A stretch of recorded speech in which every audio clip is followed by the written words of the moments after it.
Hello and welcome to Quick Thoughts with Jeff and Darby. I'm Darby. I'm Jeff. That's kind of backwards. Keep them on the toes. Oh, yeah, keep them on the toes. So you guys, Quick Thoughts is going to be a series of videos that we do kind of in between our normal podcast episodes. And that podcast is the Nerds at Large Gaming Podcast, if you're unaware. Obviously, those podcasts are each like an hour and a half long, and we go deep in depth on topics. But we only get to do that once a week. So we want to kind of have an avenue to, if something crazy happens during the week, we can just come home, turn on the cameras, go and just talk about it in some way in between podcasts. So that is what this is going to be going forward. Just usually like 5 to 10 minute like short videos on a topic that's just like a little taste of what we think, our initial reactions. And then you can go to the Nerds at Large Gaming Podcast that post every Monday on podcast services to hear more of our thoughts.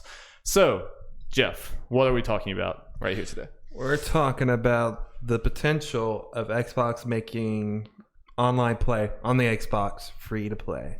Yes. No more of those blasted $50, $60 yearly subscriptions, which I noticed on my card yesterday that my PlayStation Plus renewed. Yeah, you kind of forget you have those. Yeah. You forget that charge is coming. That renewed, so I'm with that for another year.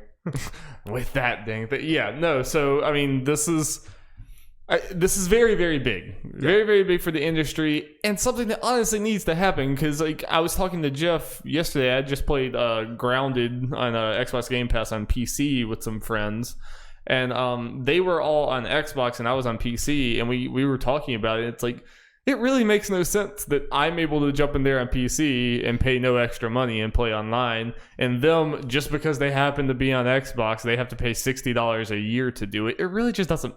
But like, there's no real logic to it anymore. The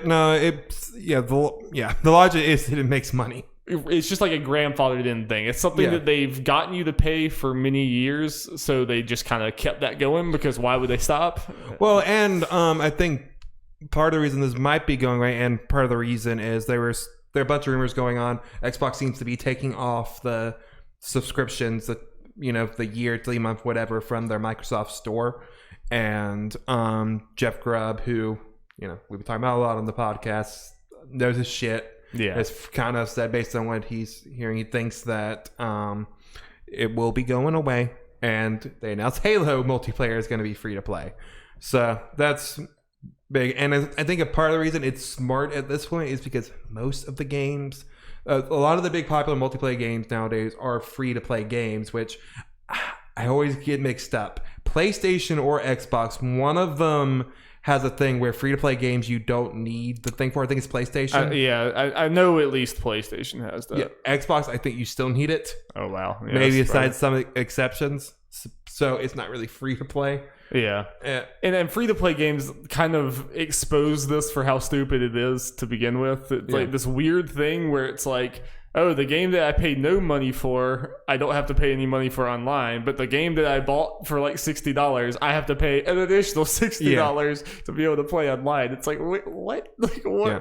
The logic fell off a cliff years ago with this thing. And specifically for Xbox, I think this makes so much more sense because their entire business model right now seems to be with Game Pass, and even like kind of turning a lot of their games into like games as a service type games. They're wanting everyone to jump into their games with very few barriers of entry. Very, very few, and they're hoping they'll get money from you in the long run from you being a returning customer rather than paying $60 for the game out front. So that philosophy doesn't really make sense with games as gold. You pay for the that's just like another barrier that would be like, well, I want to try out Game Pass, but I don't want to pay the $60 a year thing. Like it just really doesn't seem worth it anymore.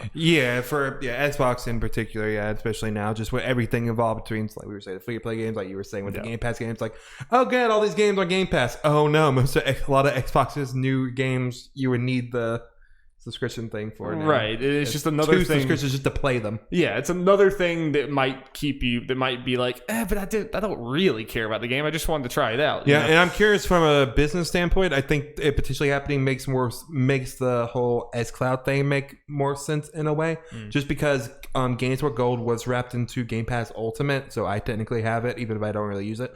Right. But so pretty much, if they do take that away, xCloud is in a way replacing that, even if it's a cooler thing or whatever, more exciting thing technically. It's replacing a service with another, at least. Yeah, but at least this is a service that actually gives you like a different utility. Let you play. We're locking back something you should probably just already have. Right? Yeah, it's just like a gate. They're putting up a gate instead. xCloud is actually like saying, "Oh, well, now you can play freaking Halo on your phone if you want," and things like that. Yeah, so I think it makes perfect sense. What do you think this means for the future? Specifically, I'm sure we're really talking about Sony and Nintendo, but just in general, I mean, I suppose maybe EA and other places. But what do you think this means for Sony and Nintendo? Do you think either one of them or which one of them will change their policies? Do you think this will force them to change? Man, well, depending on how it goes, Sony may have to reevaluate because now their partners has all these crazy deals to the more casual player who's not like soaked into the Sony first party ecosystem. Like that immediately makes it for some, like if they announce that next month, or I imagine like, especially the way this is going, this might be an announcement for the rumored August Xbox thing when they're talking about hardware stuff and all that kind of stuff. Yeah. Like they announced it there for more casual people who are only really into third party games. That makes it so much more appealing. Well, especially if they announce they're taking away that price thing and they're announcing a far cheaper console than Sony's going to, because it sounds like they're going to have the two SKUs. Yeah. That back to back for just like random person who's maybe not that financially well off, like that's just music to their ears. Yeah. And also to add to the fact, again, the more casual who really enjoy the multiplayer online shooters with friends, free to play Halo multiplayer. Yep. I mean that's huge for a lot of people, and that's a lot more people. Yeah, and they can easily just say something like where it's technically not a deal, but use it for marketing stuff. Like may put on the box includes Halo multiplayer. Right. Like just already downloaded on it. You can take it off if you want to, that kind of thing. Like it technically doesn't really much of anything because you could download it anyway. But from a marketing standpoint, it's just a visual thing. Yeah. I agree. I think that this will be a catalyst that will force Sony to change at some point. I have a hard time predicting exactly when. I could see that being anywhere from they do it this year to get ahead of it, or it might be like the crossplay situation where they have to be dragged kicking and screaming into the future. But I think just like crossplay, I think it will happen for them. I think probably sooner rather than later, the whole concept of having to pay for an online service just to play online games is going to be a thing of the past. It was funny is with Nintendo now, the one thing where they had technically over both their competitors was the price. And if Microsoft goes free to play, like, oh, you're making us pay for online when your competitor, which has much better online and more online offerings, it's free. Come on, Nintendo. That's going to get harder and harder of a sell. Yeah. And like even with as cheap as it is, I bet that did stop some people from like getting Animal Crossing and stuff when they especially like a super casual gamer. It's like, no, I don't want to pay this yearly fee when I'm only going to play Animal Crossing. It's like that doesn't it just doesn't make sense. It's And really, it never did make sense that, like, for some reason, online gaming has this extra price tag on it. And, like, I think we're starting to see that you're probably better off as a company getting people in the door rather than just trying to nickel and dime them at every turn. You can nickel and dime them with microtransactions and stuff after the fact, but getting them in the door is probably the most important thing. So Nintendo, I feel like an idiot trying to predict anything Nintendo will do.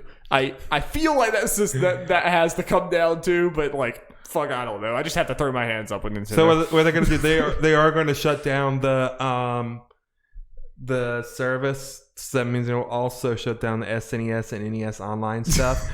And then they'll put on the eShop, so you have to buy them now to play them on the Switch. So they take away all your things. Yeah. I mean, but that honestly, if they just did away with this dumb like trickle out of content and just put up Virtual Console, even if it costs me more money, I will be fine because I wouldn't be 4 years into the Switch and still not be able to play Super Mario 64.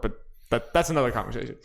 Rumor has we'll get that this year. Yeah, so we will definitely talk more about this on the podcast, and there's a large gaming podcast that posts every Monday. Look forward to that. This week is going to be a different type of podcast. We're going to have a different special project going on, but next week will be normal. And unless some other crazy stuff has happened, I'm sure we'll at least touch on this there. So yeah, stay tuned to our YouTube channel, our Twitch, and our Twitter and everything for more of these quick thoughts. I think this will be a cool series to just jump in here and whisper a little content to your ears. Content. All right. Peace.